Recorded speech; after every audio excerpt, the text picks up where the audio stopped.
우리 기독교에는 두 가지의 신앙의 신비가 있습니다. 하나는 버리는 것, 또 하나는 채우는 것입니다. 중간이 있는 것이 아닙니다. 그래서 극단적인 선택을 우리가 해야 될 때가 많습니다.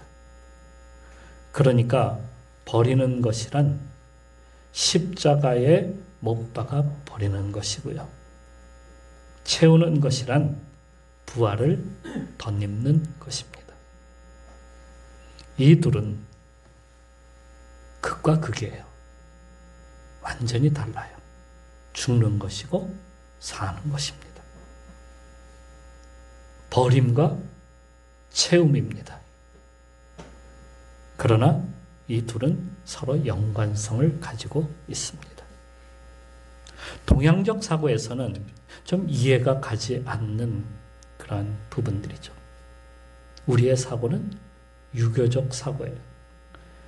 그 태극기에서 보는 바와 같이 우리 태극기, 음양의 조화, 요거를 갖다가 잘 어둠과 빛이 조화를 이루고 선과 악이 조화를 이루는 거예요.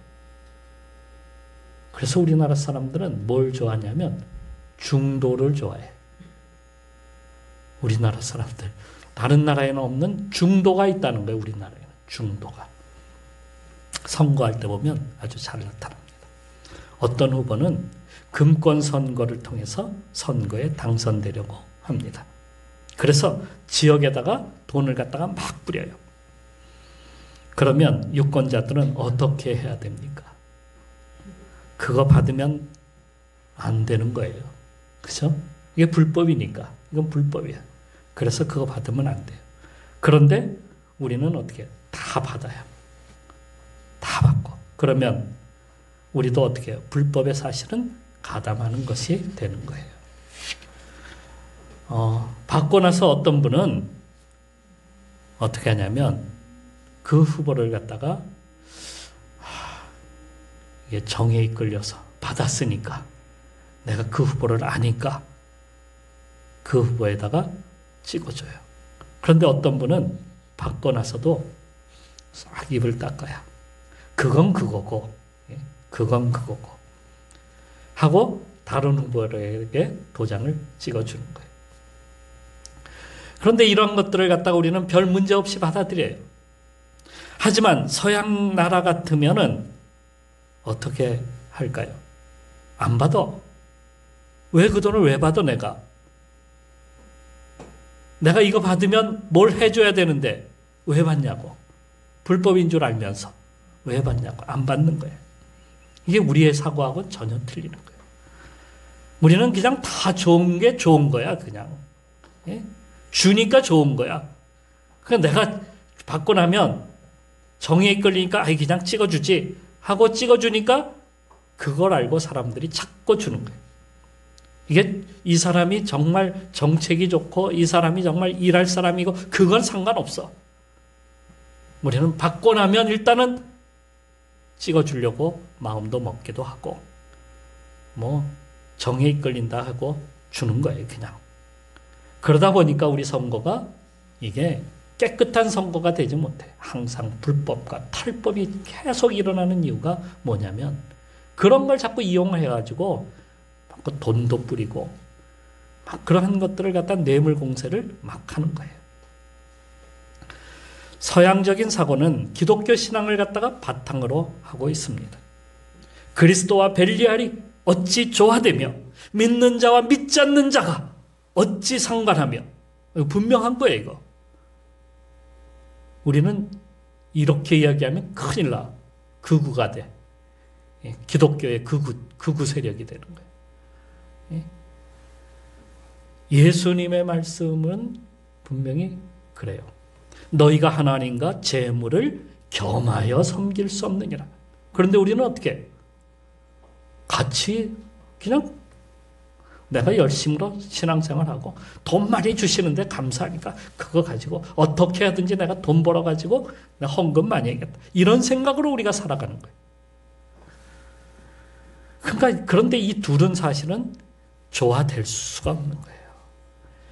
하나를 얻으려면 다른 하나를 내려놓아야 되는 게 이게 정석이야. 이게 신앙적이야. 하나를 얻으려면 다른 걸 내려놓아야 돼. 그러니까 내가 세상의 모든 것을 취하면서 바른 신앙생활을 한다는 것은 사실은 옳지 않은 거예요. 그건 맞지 않아요. 그런데도 우리는 포기라는 것이 없어요. 이것도 저것도 다 믿으려고 하고 다 받으려고 하고 교회도 갔다가 절에도 갔다가 하나님도 믿었다가 부처도 믿었다가 교회에서 예배를 드리고 어디 가서 또 절에 가서도 또 불공을 드렸다가 교회 와서도 또 그 어떤 불교인들은 또 와서 또 예배도 드렸다가 4월 초파일에는 또 축하해 줬다가 예수님 또 12월 25일에는 또 성탄절을 맞이하고 우리는 그냥 좋은 게 좋은 거야.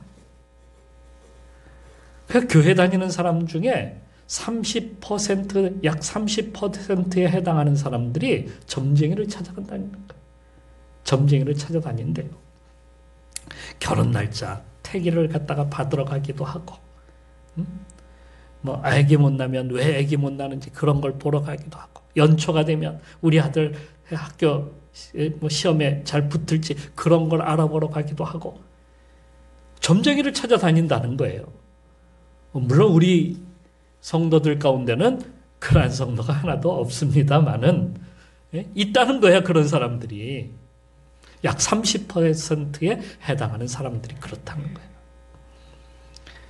이게 가능한 것은 우리 속에 그러한 세상적인 사고가 그냥 채워져 있기 때문에 그런 거예요.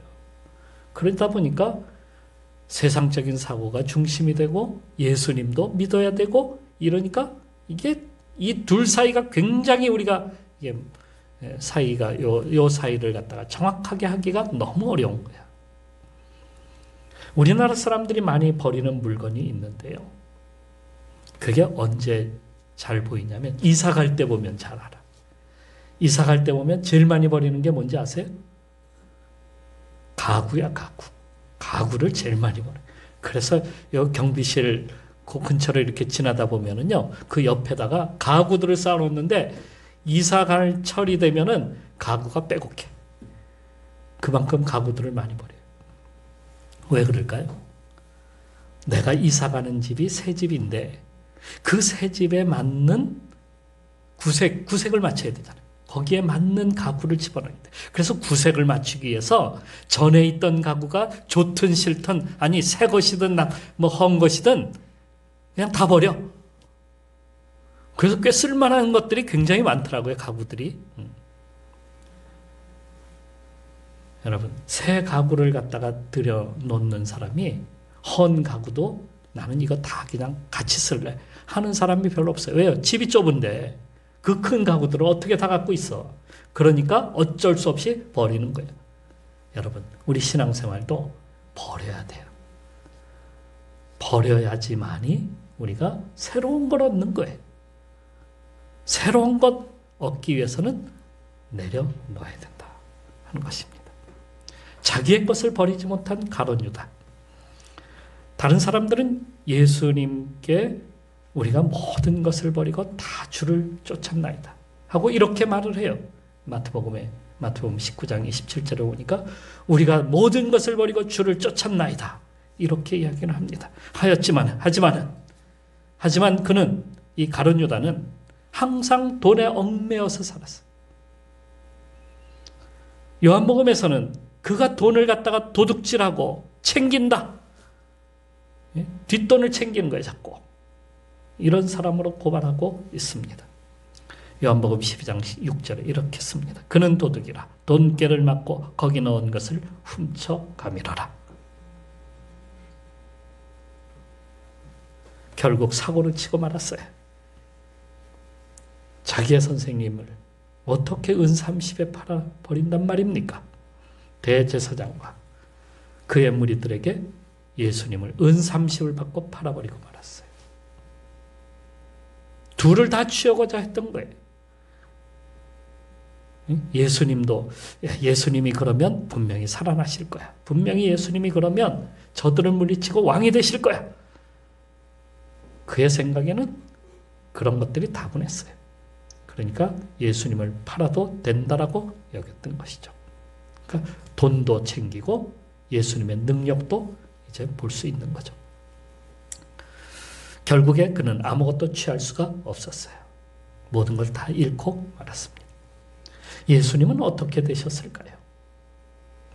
예수님은 이미 제자들을 향해서 인자가 대제사장과 장로들에게 의해서 많은 고난을 받고 십자가에 못 박혀 죽으리라 하신 것을 이미 말씀을 하셨습니다. 그것은 온 인류를 위해서 죽으심이었어요. 그러나 주님께서는 자신의 육체의 욕망을 갖다가 끊기가 쉽지 않았던 겁니다. 그래서 겟세마네 동산에서의 기도를 보게 되면 바로 그것을 갖다가 우리가 찾을 수가 있어요.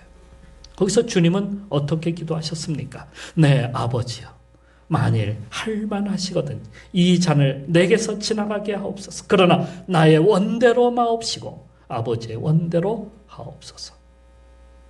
둘 중 하나를 놓아야 하는 자리였어요. 둘 다 취할 수가 없었어요. 이게 바로 기독교 신앙이에요.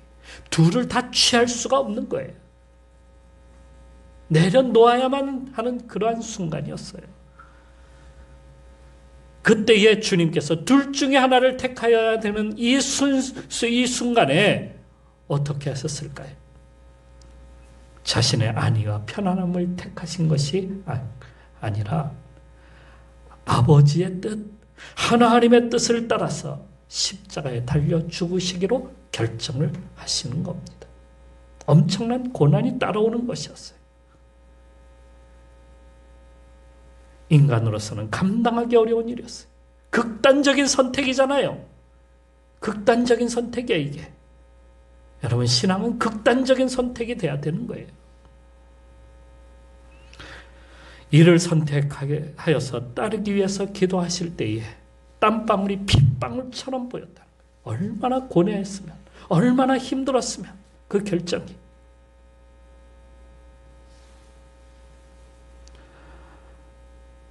이것은 자신을 인생들에게 내어주시는 일이었습니다. 이사야는 이렇게 쓰고 있습니다. 그가 찔림은 우리의 허물 때문이요 그가 상함은 우리의 죄악 때문이라. 그가 징계를 받음으로 우리는 평화를 누리고 그가 채찍에 맞음으로 우리는 나음을 받았도다. 히브리서에서는 이 뜻을 따라서 예수 그리스도의 몸을 단번에 들이심으로 말미암아 우리가 거룩함을 얻었도다. 히브리서 10장 10절에 또 로마서 3장 25절에는 이 예수를 하나님이 그의 피로써 믿음으로 말미암아 화목제물로 세우셨도다. 화목제물이 되게 하셨다는 거예요.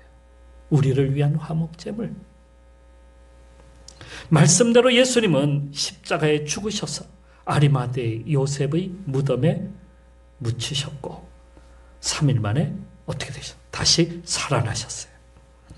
당시의 로마 당국자들은 책임을 면하기 위해서 예수가 기절했다가 다시 깨어난 것이다 라고 말하기도 하였고요.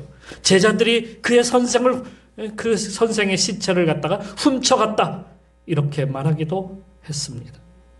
또 어떤 사람은 여인이 무덤을 잘못 착각해서 다른 무덤으로 간 것이다 라고 말하기도 하였습니다. 그러나 2000년 동안 여러분 지금까지 예수님께서 살아나셔서 부활하셨다는 이 사건이야말로 이게 사라지지 아니하고 모든 믿는 자들에게 뚜렷하게 확실하게 확신을 주고 있는 것은 무엇 때문일까요? 빈 무덤 때문일까요? 예수님의 시체가 없어졌기 때문일까요? 그것은 당시에 부활하신 예수 그리스도를 만난 사람들 때문이었어요. 그 사람들이 성경에 이렇게 쓰고 있습니다. 이는 성경대로 그리스도께서 우리 죄를 위하여 죽으시고 장사 지난 바 되었다가 성경대로 사흘 만에 다시 살아나사 게바에게 보이시고 후에 12제자에게와 그 후에 500여 명의 형제에게 일시에 보이셨나니 그 중에 지금까지 대다수가 살아있고 어떤 사람은 잠들었으며 그 후에 야고보에게 보이셨으며 그 후에 모든 사도에게와 맨 나중에 만삭되지 못하여 난 자와 같은 내게도 보이셨느니라. 누구? 바울에게도 보이셨다라고 이렇게 예수 그리스도를 만난 사람들에 대하여 이렇게 쓰고 있습니다. 그 사람들이 부활하신 주님을 봤다는 거예요. 만났다는 거예요. 그것이 증거가 되어서 오늘날까지 우리들에게 이것이 각인되고 있는 겁니다. 하나님은 예수 그리스도를, 예수님을 살리셨습니다. 십자가에 죽으셨지만은 하나님은 예수를 다시 일으키셔서 부활의 첫 열매가 되게 하셨습니다. 그것은 새 생명을 얻는 일입니다.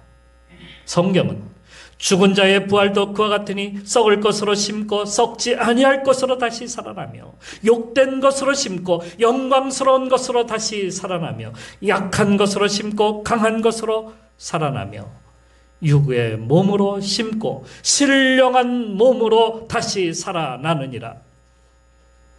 고린도 전서 14장 42절 15장 42절에서 44절의 말씀입니다. 십자가는 옛삶을 내어주는 겁니다. 옛삶을 버리는 겁니다. 부활은 반대로 새로운 생명을 얻는 겁니다. 새로운 삶을 시작하는 겁니다. 새 생명을 덧입는 거예요. 여러분, 예수 그리스도의 부활은 바로 우리가 새 생명으로 다시 일어나는 겁니다. 그래서 부활은 우리 기독교의 신앙에 있어서 정말 가장 중요한 핵심 중에 핵심이에요. 이 부활이. 그런데 부활은 내어줌, 그러니까 이 버림, 이것이 없이는 사실은 경험하기 어려워요. 그 내어줌이 뭐라 그랬어요? 십자가 사건. 이 십자가 사건이 없으면 부활이 없는 거예요. 부활을 경험할 수가 없는 거예요. 우리가 부활을 경험하고 싶다 하면은 무엇을 먼저 경험해야 돼요? 십자가 앞에 나가야 돼요. 십자가 앞에 나를 갖다가 못 박아야 돼요. 나를 버리지 않고서는 얻을 수가 없습니다. 비우지 않고서는 채울 수가 없습니다. 십자가로 보낼 때에 부활을 경험하는 거예요. 그래서 바울은 본문에서 부활에 참여하기 위해서 죽음을 통해서 부활에 이르고자 한다, 이런 말을 쓰고 있어요. 그 죽음이라는 것이 뭐냐? 갈라디아서에서 이렇게 쓰고 있습니다. 내가 그리스도와 함께 십자가에 못 박혔나니 이제는 그런즉 이제는 내가 사는 것이 아니요 오직 내 안에 그리스도께서 사시는 것이라. 이게 부활이에요. 이게 부활이에요. 십자가에 못 박혔다는 것은 무엇인가? 제가 앞에서 말씀드린 바와 같이 우리가 바울이 말한 그 말씀인데요. 모든 것을 갖다가 다 해로 여기는 거예요. 모든 것을 갖다가 배설물로 여기는 거예요. 그러니까 육체의 모든 것을 다 비웠다는 거란 말이에요. 십자가로 나를 보냈다는 것은 바로 나의 모든 그러한 세상적인 지금까지 추구했던 모든 것들을 다 십자가 아래로 다 내려놓는 거예요. 비우는 거예요. 배설물이 되게 하는 거예요. 속을 다 비우는 거예요, 여러분. 속을 다 깨끗하게 비우는 거예요. 그래야지만이 새로운 것으로 채울 수가 있는 겁니다. 부활의 몸을 얻을 수가 있는 겁니다. 바울은 모든 신분, 그가 가졌던 모든 지위, 그리고 그의 모든 특권까지도 다 내려놓았습니다. 요즘 공직자들의 비리들이 자꾸 드러나서 국민들의 마음을 갖다가 아프게 하고 있지 않습니까? 그들은 자신들의 특권이나 지위를 이용해서 자기들의 입속을 채우는 그러한 자들입니다. 배설물로 비워야 할 것을 갖다가 오히려 그것으로 자기 속을 자꾸 채워가면은 속은 어떻게 되겠습니까? 썩는 거예요. 냄새나는 거예요. 넓은 웅덩이에 새로운 것으로 깨끗한 물로 채우는 것이 아니라 거기에다가 오물로 계속 거기다 채우면 어떻게 됩니까? 냄새투성이 썩어요. 이게 바로 요즘 사람들의 모습이다. 신앙인들도 자신들의 특권이나 지위를 이용하여 자기를 위해서 그렇게 채우고자 한다고 한다면 어떻게 되겠습니까? 새로운 삶을 맛볼 수가 없는 거예요. 부활을 경험할 수가 없는 거예요. 이게 신앙의 비밀입니다. 성경에 보면 편하게 천국에 가고 싶어 했던 사람이 있었어요. 바로 부자 청년이었습니다. 그는 가진 것이 많았어요. 그는 신분도 지위도 있었고요. 특권도 가지고 있었던 사람이었습니다. 그런데 예수님은 그 부자 청년을 향해서 너의 모든 것을 팔았어요. 가난한 사람들에게 나누어 주라 하셨어요. 내 소유를 팔아 가난한 자들에게 주라. 그리하면 하늘에서 보화가 내게 있으리라. 그리고 와서 나를 따르라 하셨어요. 그러나 이 청년은 자신의 가진 것이 너무 많았어요. 재물도 있지만 지위도 있고 특권도 있고 이 모든 것을 어떻게 내려놔요? 내려놓을 수가 없습니다. 그러니까 새 삶을 갖다가 포기하는 거예요. 새 삶을 얻을 수가 없는 거예요. 이런 사람이 어떻게 부활을 갖다가 경험할 수 있겠습니까? 부활을 볼 수가 없는 거예요. 그가 그동안 했던 일은 대단한 일이었습니다. 율법을 갖다가 거의 다 지켜 행했어요. 좋은 일도 많이 했어요. 어려운 사람도 도와주었어요. 교회 가면 11조도 열심히 내는 사람이었습니다. 헌금 팍팍 내니까 교회에서는 얼마나 좋습니까? 주위 사람들이 그를 바라볼 때 야, 저렇게 젊은 청년이 신앙생활 진짜 잘한다. 이렇게 여러분 생각할 거 아니에요. 그죠? 진짜 잘한다. 얼마나 선량한지, 얼마나 이렇게 남을 잘 도와주는지. 그런데도 주님은 그를 향하여 말씀하셨어요. 낙타가 바늘기로 들어가는 것이 부자가 하나님 나라 들어가는 것보다 쉬우리라. 아니, 그런 청년을 향해서 주님께서 어떻게 그렇게 말씀하실 수 있어? 우리 같으면 이해가 되지 않잖아요. 이만큼 잘했다면 어떻게 천국에 못 간단 말입니까? 이만큼 잘했다면 어떻게 저 사람에게 새 생명이 넘칠 텐데요. 그런데 주님께서 어떻게 모든 걸 다 팔아주라고 하십니까? 그냥 있는 것 얼만큼만 떼어줘도 되는데 그렇게 말씀하셨으면 되는 것 아니에요?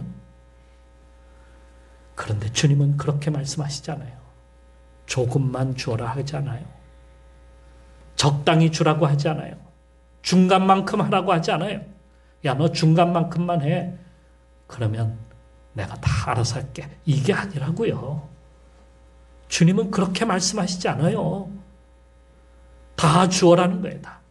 다 내려놓으라는 거예요. 그러고 보면 아나니아와 삽비라가 어떻게 했습니까? 예?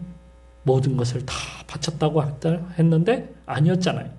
그래서 그가 죽임을 당했어요.